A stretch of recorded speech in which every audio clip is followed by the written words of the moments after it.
During the pandemic, many students had to take classes from home.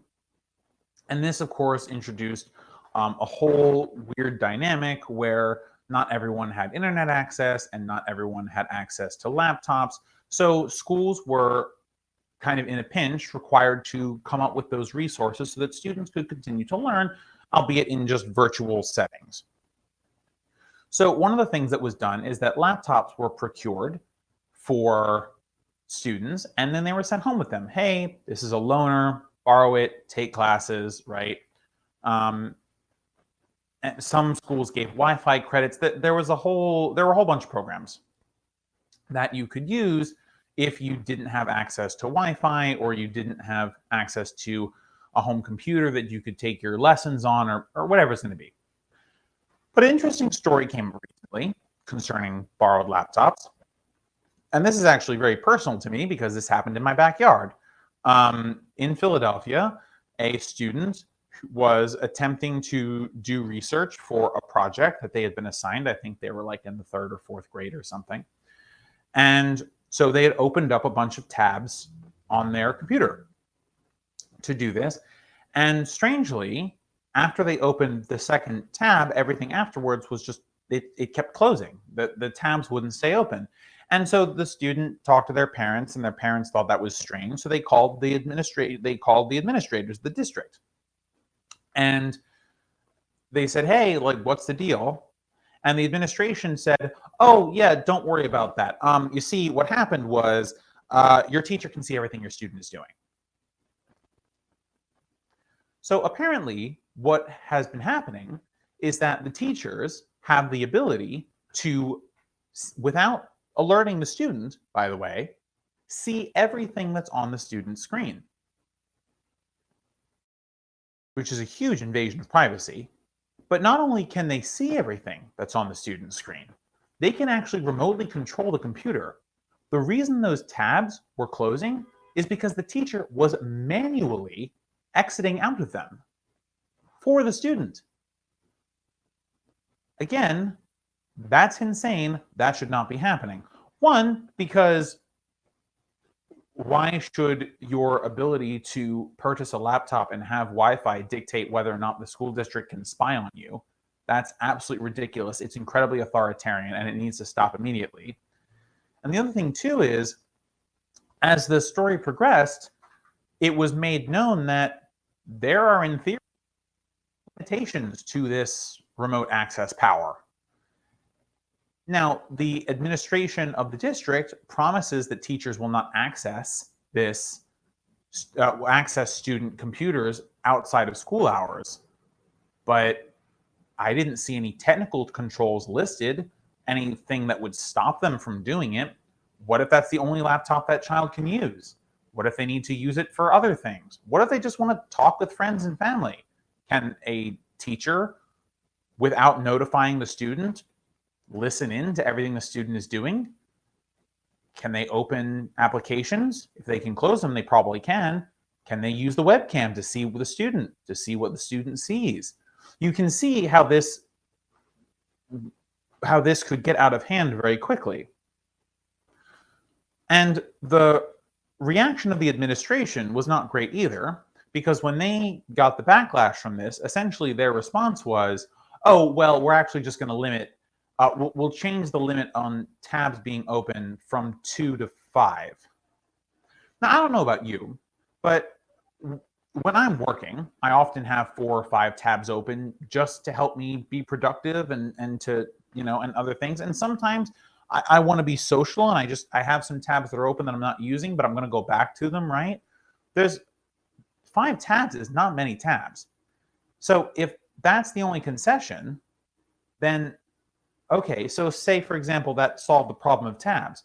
But then you have all these other issues out here about surveillance. And by the way, this is entirely based on income, right? If you're rich enough to buy a laptop or rich enough to have Wi-Fi, this doesn't apply to you. Your teacher can't see into your laptop. So once again, using the power of the state to harm the poor, essentially because they're poor. So if you are too poor to have a laptop, your school can make sure by force, by fiat, without letting you know that you're doing exactly what you're supposed to be doing in school by wrapping your knuckles with a virtual ruler, effectively, and and actively changing what you're doing on your computer that they let you borrow. And guys, this needs to end, right? Our desire to spy on other people, it needs to end. There's no good reason for that at all.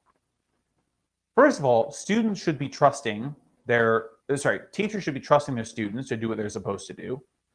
And by the way, if you're concerned about it, then talk to the parents, right? Because the parents are there. Oftentimes, the parents are supervising the child being in class. They're setting up the laptop. They're doing the work of making sure that space can be used effectively as an academic space.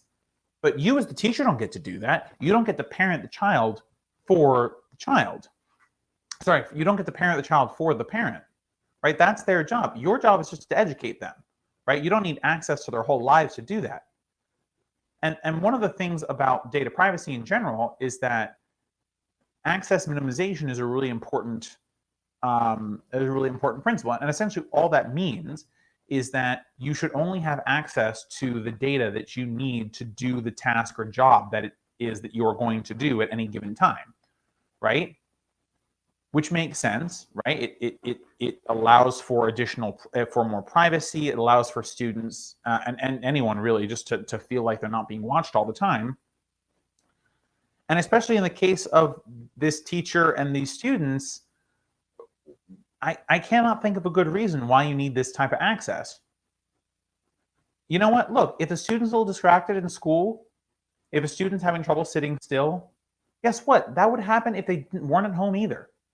There are students who just can't sit still. There are students that need soft music to help them focus. There are students that need to take breaks every now and again if they do that on their computer, then so be it. Sometimes they need a phone or a device or whatever. Just let kids be kids. And by the way, just a reminder, not only is this going to be an economics, an income-based issue, this is definitely going to become a racial issue. And I don't just say that because there is oftentimes, and especially in the United States, a correlation between poverty and race, but because what, you think all these teachers don't have in the back of their heads stereotypes about students of color? And that it's more likely that they will spy on a poor black kid than a poor white kid? I mean, we have an incredibly racialized society, and regardless of what side of the racist, non-racist, anti-racist spectrum that you fall on, you can see how, given the way that people of color have been treated in this country over the past, I don't know, hundreds of years, that it's obvious that a teacher, regardless of their intentions, is more likely to check on a black student than a white student, is more likely to spy on a white student than a black student, even if they're both poor, even if they both can't afford Wi-Fi or laptops. So honestly, the best solution, and I argue this with a lot of technologies that have to do with destruction of privacy, is just get rid of it. You don't need it. Get rid of this technology. Let the kid be a kid. Let students do what they have to do. Now, look, if they destroy the laptop or something, sure, there can be consequences. But you don't need to be on them all the time. You don't need access without their knowledge or consent to what they're doing on their laptop at any given time. That's ridiculous. It's authoritarian, and it needs to go. And by the way, if anyone from Philly is listening to this, you want to pass this segment along to the school board, pass it along to them. Hey, Philly School Board, get rid of this. This is ridiculous. Not just the 5-tab limit. Stop spying on your students, especially because you're not doing it equally. Not that you should be. The point is to not do it at all. But there are so many more implications because of the way it's being carried out as well.